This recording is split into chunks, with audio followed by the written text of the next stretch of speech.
अस्सलाम वालेकुम everyone. So in this video we are going to do the gouty arthritis. ठीक है, अब गॉटी आर्थराइटिस में बेसिकली क्या होता है ना कि हमारे पास जो यूरिक एसिड का लेवल होता है ना वो बॉडी में इंक्रीज़ हो चुका होता है। ठीक है, अगर नॉर्मल मैं आपको यूरिक एसिड की वैल्यूज़ बताऊँ ना तो फीमेल में 2 to 6 mg पर डेसीलीटर होती है और मेल में 3 to 7 mg पर डेसीलीटर होती है। ठीक है, अब अगर हमारे पास यूरिक एसिड का लेवल बॉडी में जो है वो हमारे पास 10 mg पर डेसीलीटर से ज़्यादा हो जाए ना तो उसको हम लोग कहते हैं कि पेशेंट को गाउट, ठीक है, गाउट है पेशेंट को। ठीक है, अच्छा जी, अब इसमें क्या होता है ना कि हमारे कॉजेज़ की अगर हम बात करें ना तो ये एक तो ये होता है कि हम लोग कंजप्शन हमारी बहुत ज़्यादा हो गई है, मतलब कि हम लोग ऐसे फूड्स खा रहे हैं जिनमें गाउट जिनमें जो है हमारे पास यूरिक एसिड ज़्यादा है। ठीक है, जैसे कि हमारे पास मीट वगैरह, रेड मीट हो गया, ठीक है, या सी फूड हो गया, या अल्कोहल वगैरह हो गया। ठीक है, ये हो गया।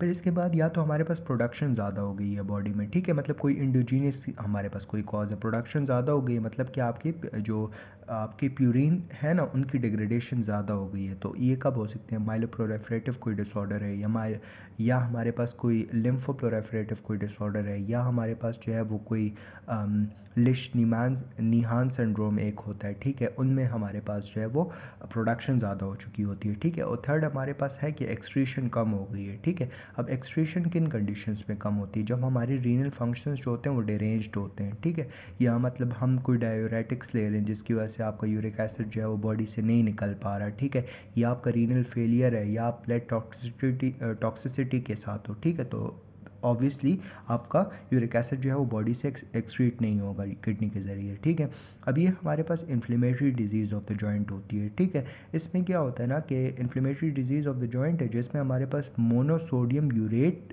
क्रिस्टल्स जो होते हैं ना वो जाके जॉइंट में डिपॉजिट हो जाते हैं, मोनोसोडियम यूरेट क्रिस्टल्स। ठीक है, अच्छा जी, अब आते हैं क्लिनिकल फीचर्स पे। ठीक है, अब क्लिनिकल फीचर्स में एक्यूट गाउट के अपने फीचर्स होते हैं, इंटरक्रिटिकल गाउट के अपने और क्रॉनिक गाउट के अपने फीचर्स होते हैं। ठीक है, अब एक्यूट गाउट जो होता है ना इसका सडन ऑनसेट होता है। ठीक है, इसकी एज क्या होती है, 60 to 40 ईयर के लोगों में होता है। ठीक है, इसमें क्या होता है ना मेनली जो ये जॉइंट अफेक्ट करता है ना वो हमारे पास है मेटाटार्सोफेरेंजियल जॉइंट, ये बिग टो। ठीक है, बिग टो का मेटाटार्सोफेरेंजियल जॉइंट को अफेक्ट करता है। ठीक है, जिसको हम पोडेग्रा कहते हैं। ठीक है, इसके अलावा फीवर हो भी सकता है, नहीं भी हो सकता। ठीक है, पेनफुल होता है। इसके अलावा वो जो जो जो जॉइंट अफेक्ट होता है उस जगह की स्किन जो होती है वो हमारे पास रेड हो जाती है, सेलाइटिस हो जाता है। ठीक है, इसके अलावा हमारे पास एरिथेमा, स्वेलिंग, टेंडरनेस होती है, वो जगह जो होती है वो थोड़ी बहुत वार्म हो चुकी होती है। ठीक है, फिर इंटरक्रिटिकल गाउट है ना जिसमें सिम्टम्स जो होते हैं एक्यूट हो गया, एक्यूट के बाद जो हमारे पास पीरियड है ना उसको आप इंटरक्रिटिकल गाउट कहते हो, उसमें जो अटैक आता है तो वो इंटरक्रिटिकल गाउट होता है। ठीक है,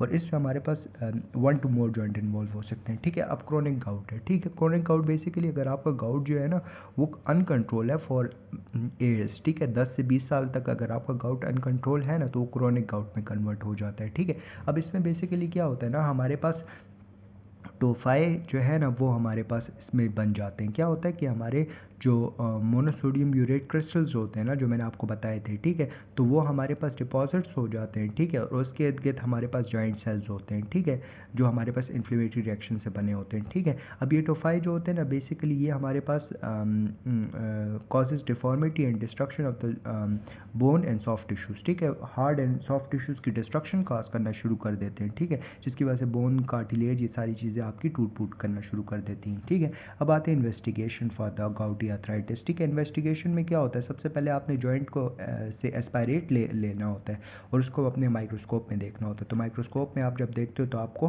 क्रिस्टल्स मिलते हैं। ठीक है, इसके अलावा आप जो है वो रीनल फंक्शन टेस्ट करते हो। ठीक है, तो एक्यूट गाउट जो होता है ना उसमें यूरिक एसिड का लेवल जो होता है ना वो आपकी किडनी में यूरिन में नहीं इंक्रीज़ होता है। ठीक है, लेकिन जो हमारे पास जो यूरिन में नहीं आपकी बॉडी में, ठीक है, सीरम में, लेकिन जो हमारे पास यूरिन में भी और सीरम में भी, लेकिन जो क्रोनिक गाउट होता है उसमें इंक्रीज़ होता है। ठीक है, इसके अलावा लिपिड प्रोफाइल करते हो। ठीक है, क्योंकि ऑब्वियसली अगर आपकी कोई लिवर की कंडीशन है और उसकी वजह से गाउट हो रहा है तो अल्टीमेटली आपका लिवर फंक्शन डिरेंज्ड होगा। ब्लड शुगर करते हो, फॉर एग्जांपल एक पेशेंट को डायबिटीज़ है उसकी वजह से आपका यूरिक एसिड डिरेंज हो रहा है तो उसकी वजह से शुगर आप देख लोगे, ESR और सी रेक्टिव प्रोटीन का लेवल ज़्यादा होगा, CBC का लेवल ज़्यादा होगा क्योंकि इन्फेक्शन है। ठीक है, इन्फ्लेमेशन वगैरह है। एक्सरे देखोगे तो जॉइंट में आपको जो है वही टिफोशियस डिपॉजिट्स आपको नज़र आएंगे क्रोनिक वाले में। ठीक है, एक्यूट में नज़र नहीं आते। ठीक है, अच्छा जी, इसके बाद हम लोग आते हैं अच्छा जी, अब आते हैं मैनेजमेंट ऑफ द गाउट पे। ठीक है, मैनेजमेंट में क्या होगा ना, देखो सबसे पहले मैं आपको क्लासिफिकेशन बता देता हूँ, फिर उसके बाद हम लोग प्रॉपर मैनेजमेंट कर लेते हैं। ठीक है, अब क्लासिफिकेशन में क्या है ना कि देखो सबसे पहले एक्यूट गाउट है, क्रॉनिक गाउट की ड्रग्स जो हम लोग यूज़ करते हैं ना, देखो सबसे पहले मैंने फार्माकोलॉजी की वीडियो भी डाली हुई है जिसमें मैंने गाउट की जो ड्रग्स यूज़ करते हैं उसकी क्लासिफिकेशन बताई है। ठीक है, लेकिन जस्ट फॉर क्विक रिविजन मैं आपको यहाँ पे बता देता हूँ। देखो एक निमोनिक टाइप बताते हैं, एक लड़की है जिसका नाम इंदु है। ठीक है, तो इंदुमेथासिन याद रख लेना, मतलब वो एनएसएड्स है। ठीक है, अब एनएसएड्स में आपने कौन कौन सी चीज़ याद रखनी है, इंदुमेथासिन हो गया, नाप्रोक्सिन हो गया, डिक्लोफेनेक हो गया, एटोरिकोक्सिब वगैरह हो गया। ठीक है, अच्छा ये हो गया। इंदु थी, वो डॉक्टर के पास गई जिसका नाम कोल्शी था, तो कोल्शीटीन हो गया। ठीक है, डॉक्टर ने उसको प्रेडनिसोलोन लगा दिया। ठीक है, और मिथाइल प्रेडनिसोलोन लगा दिया। ठीक है, उसकी वजह से क्या हुआ, उसका कान और नाक में जो है वो दर्द शुरू हो गया, तो कान कनाकी नुमाब आ जाएगा। ठीक है, फिर हमारे पास क्रोनिक गाउट है। क्रोनिक गाउट में एक ये होता है कि सिंथेसिस इनहिबिटर्स होते हैं जो सिंथेसिस को कम कर देते हैं, जिसमें प्यूरिन और नॉन प्यूरिन है।